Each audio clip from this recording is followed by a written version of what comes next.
গতকালকে এই মহান সংসদে মুক্তিযুদ্ধ নিয়ে অনেক কথা হয়েছে। তারপরে আমার মনে হয়েছে যে যেহেতু এই সংসদে আমরা যারা আছি তারা মুক্তিযুদ্ধের চেতনা বিক্রি করি না, ধারণ করি। সেই কারণে আমার মনে হয় এখানে যারা বীর মুক্তিযোদ্ধারা আছেন এবং আপনিও বলেছেন আমাদের বিরোধী দলে যারা বসে আছেন তাদের মধ্যেও কিছু কিছু মুক্তিযোদ্ধারা আছেন।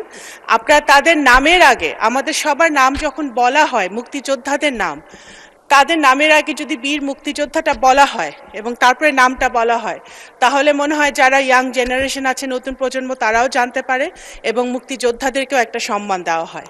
সংসদের ভেতরে যদি আমরা এটা চালু করি, সংসদের বাইরেও এটা আমরা বলতে পারবো, করতে পারবো। ধন্যবাদ। মাননীয় প্রতিমন্ত্রী ইতিমধ্যে মুক্তিযোদ্ধার সংজ্ঞায় কিছু পরিবর্তন এনেছে, যেটি এই সংসদও অনুমোদন দিয়েছে। সেটি হলো মুক্তিযোদ্ধা তিনি যিনি অস্ত্র হাতে যুদ্ধ করেছেন, বাকিরা সবাই মুক্তিযুদ্ধ সহায়ক।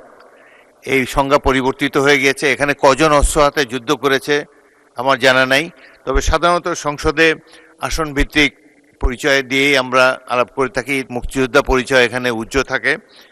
তবুও যদি শিওর হয়ে কারো সম্পর্কে যিনি অস্ত্র হাতে যুদ্ধ করেছেন প্রকৃত মুক্তিযোদ্ধার সংজ্ঞার মধ্যে পড়েন, তাহলে সেভাবে তাকে উল্লেখ করার চেষ্টা করা হবে।